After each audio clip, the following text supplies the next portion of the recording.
I don't think they understand the seriousness of what they're getting themselves into when they, for example, want to consult a psychic or look at tarot cards or speak to the dead, for example. Yeah, because I had a lot of people who used to say, Charlie, I just want to speak to a family member who's passed away. I'm not doing anything evil.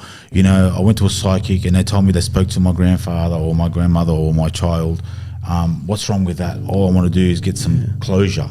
And that's a very beautiful desire that they have. And of course, the loss of a loved one is always going to be painful. And in grief, sometimes we've all said it to ourselves, if only I had one more day with them, or if only I could have one more conversation with them. And so I see where the desire is in all of that. But So I should say that part of the reason why I wanted to make this episode was because Charlie Bacros and Father Ben are talking about psychic readings and the dead and trying to conjure the dead, right? One thing that really gravitated me towards this episode was the fact that I'm still grieving from the death of two close friends, or rather my best friend, right, in July last year, and then someone else that I was forming a really close connection with that died suddenly. I had planned to see him the day that he passed away, right? And there was so much that I wanted to talk to him about, so much that I wanted to do with him, and there were so many plans that I wanted to do with him, and all this sort of stuff, right? Really, it came from me wanting to show him the appreciation that I had for him. It was me wanting to, feeling like I had a debt to pay to him, that I owed him, something, because I was so grateful for his help and his attempts at guidance, you know what I mean? His compassion and his love and his understanding. When I was having a mental breakdown, a nervous breakdown, I was cast out by every single person in my family, every single person in the Lebanese Maronite community. I was shown absolutely no compassion. I was only shown judgment, and I was abandoned, and their back was turned from me. And it was incredibly hurtful, and I spiraled even deeper. And the only person in the Lebanese Maronite community that reached out to me that wasn't sober, that was sober, was this particular individual, right? And I realized that the reason why he was the only one that was reaching out to me was because he completely understood what I was going through, because he was going through the same thing.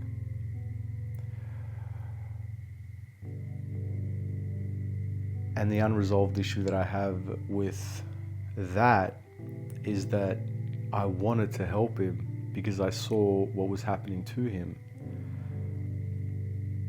And he didn't seem to understand the extent of what was happening to him, but I did.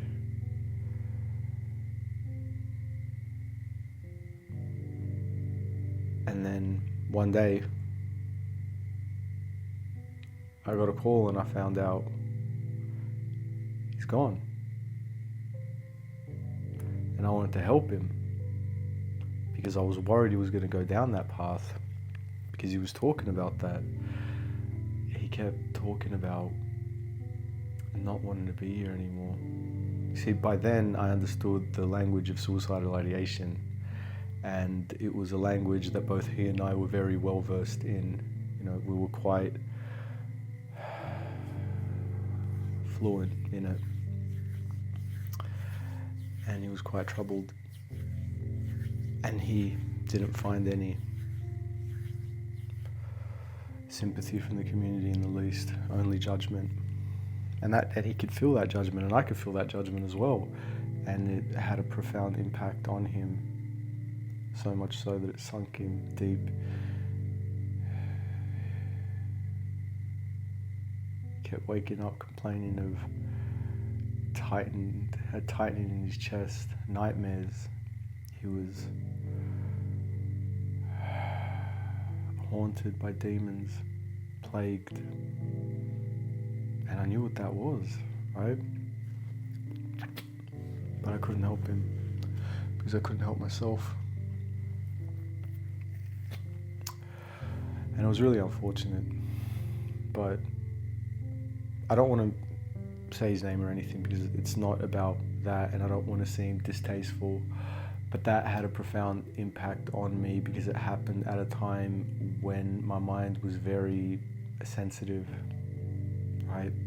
I was experiencing a kind of mania, right?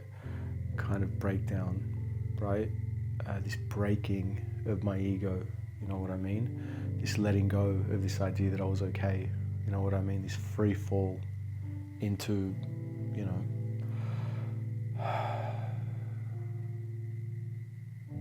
the truth of who I am. Broken, messed up wretch.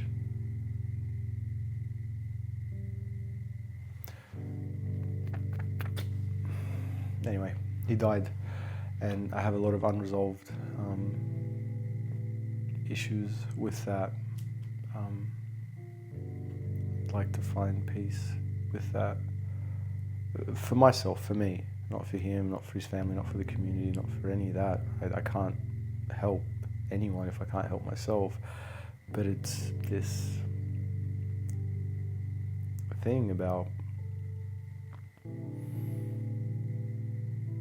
closure, being at peace, you know, relinquishing myself of the guilt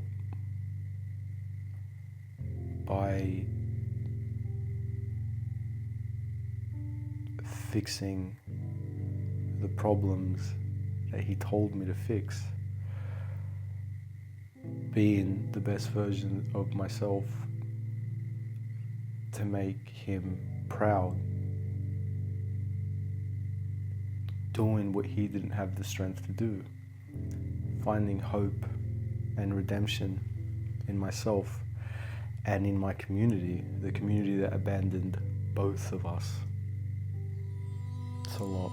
We don't conjure up the dead and say, I want to see a visible manifestation of my late father or my child, and I want to be able to actually physically speak to them. Well, would that be correct? But if you did do that, that you could possibly be conjuring evil spirits? Or, you could, yeah. Or because more than likely, is that correct? Because, and this has been proven, it has happened in the past, whereby an evil spirit can imitate a loved one to lull you into a false sense of security about things, and then that particular spirit can ask you to do all sorts of things that are not compatible with our faith, but you think you're honoring the memory of your loved one. So I had to deal with 2 deaths last year, and the first death was on June 16th, 2024, where I was extremely troubled, where I was going through a lot of issues internally in my mind. And my family reacted in 2 ways. My extended family, my quote-unquote support network, right? You know, my wife and my sister and my mother were genuinely concerned and were genuinely trying to help, right? And then you had my extended family, aunts and uncles who, you know, are quite ignorant of mental health issues and have their own sort of, you know, paranoia, reacted extraordinarily negatively, that made what I was trying to do a lot worse, because I was trying to reach out to the church and all my attempts were kind of undermined by the anger that I had inside, and also my family's sort of paranoia towards what I was doing, right? Because I was making everything so public, and everything is neatly sort of explained in the fact that, you know, I have bipolar disorder and I was struggling with a manic episode, and I was having a lot of delusions, right? Delusions of grandeur, and then my mood swings were just so high and low, and it was just so scary to me, right? And there was a point, because the grandiosity of it was so extreme, right? There was a point where it just felt like this was some sort of like spiritual thing, right? Because I was telling my wife at the time that, you know, I feel like I was possessed, right? And I believed that at the time, which is why I went to the church, right? But I didn't have any way, there was no sort of door that I could knock on and say, hey, Kazu, I'm possessed. Can you help me?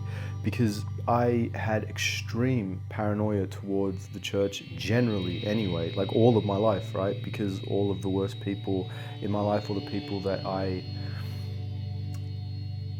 didn't trust and I saw were abusive, bad, immoral people, were the gatekeepers to my local parish, right? And it just turned into this extraordinarily sort of like toxic thing, and the church didn't help in the least, right? Because they thought that it was something that it wasn't, and you know, their reaction doesn't surprise me anyway, given the fact that a priest that's mentioned in this episode, you know, ended up, you know, engaging in demonic practices, right? There was a recent rumor or story that went out in the community where a priest was doing satanic things and stuff like that, but not focusing on that story. But a lot of people's responses were, if something like that happened, for example, or let's say a situation like that happened. So there's something up and very devilish about my local parish, right? Because I wasn't able to access that, because I wasn't able to relinquish myself with these sort of thoughts, these very troubled thoughts, these very demonic thoughts, these very scary, invasive thoughts, right? Because I didn't have a strong support network to carry me to church, right? And make me feel safe there. Because a church wasn't ever a safe space for me, or a good space, or a space that I ever felt comfortable in.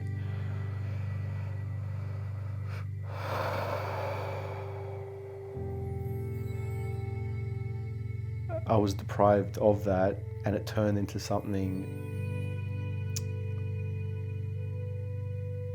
really, really, really, really bad and really, really, really toxic. It's like, okay, the church isn't going to help me, God's not going to help me, so I have no choice but to turn to the devil, right? In this sort of troubled kind of state of mind, right? Remember, I'm having a manic episode, so I'm just full of all these extremely violent and vile sort of thoughts and feelings, right? And I can't get help from the church, right? So I'm thinking, okay, the church isn't going to help. I've got no one, or at least I felt like I had no one. So that anger, right, towards the church turned into this covenant with the devil in it, right? And when I found out that this person passed away on June 16, I was like, okay, screw it. Let's ride this anger, you know? Let's break bread with this beast. Let's give in to that anger fully, without attempting to sort of relinquish it. Let's just let it all out, right? Let's let the devil in. Let's drink it all up and just let it all in. And far out, that's fun. There's this catharsis that you feel, right, when you just give up and you just screw it, screw everything, screw God, screw hope, screw everything. Just let the devil in.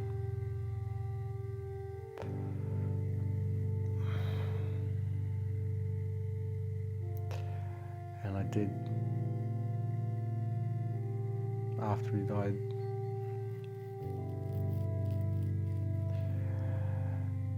But I was still struggling with, mental health issues as well, right? Regardless of, this whole sort of, spiritual ephemeral thing, it's ephemeral, right? What I was dealing with is some sort of chemical imbalance. I kept having these extraordinary sort of mood swings, right? And I'd have these sort of delusions of, not delusions of grandeur, even though I had plenty of those, even after his death, right? Just like, yeah, let's ride this, let's screw my family all up, let's give into vengeance, let's hurt them as much as humanly possible, right? Cleverest way possible, because the devil's clever.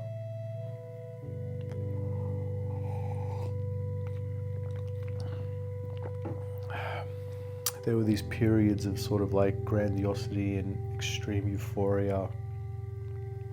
I was begging God, whoever God was, right, to me at the time, which wasn't anyone, very healthy for me at the time. Let me speak to him. Let me see him. I want to see him. I didn't get to see him at his funeral. I didn't get to see him at the 40 days. I want to see him. I want to feel him. And I thought I did. I really, really, really wanted to.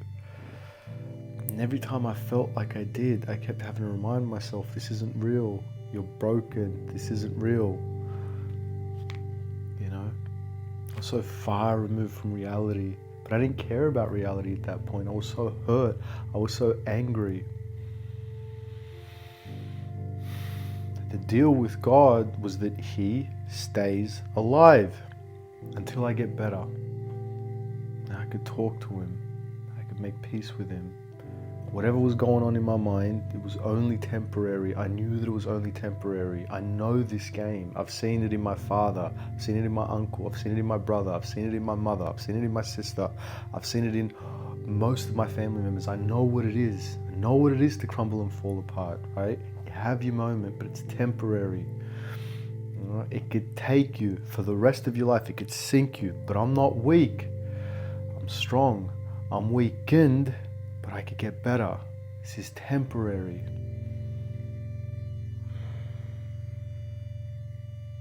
The one thing that wasn't temporary is death. You could lose all your money. You could lose your sanity. You could lose your friends, but you could rebuild bridges. You can get money back, right? All things, shall pass, right? This is only temporary. That, it's not temporary, that's permanent. And they go to a place that I'm not sure of, and I'll never ever be sure of. For the rest of my life, I'll never be sure of. I'm glad that Charlie Bachos and Father Ben have this conviction, like there is a heaven, for goodness sakes, and I want to believe that so bad, but I can't most of the time.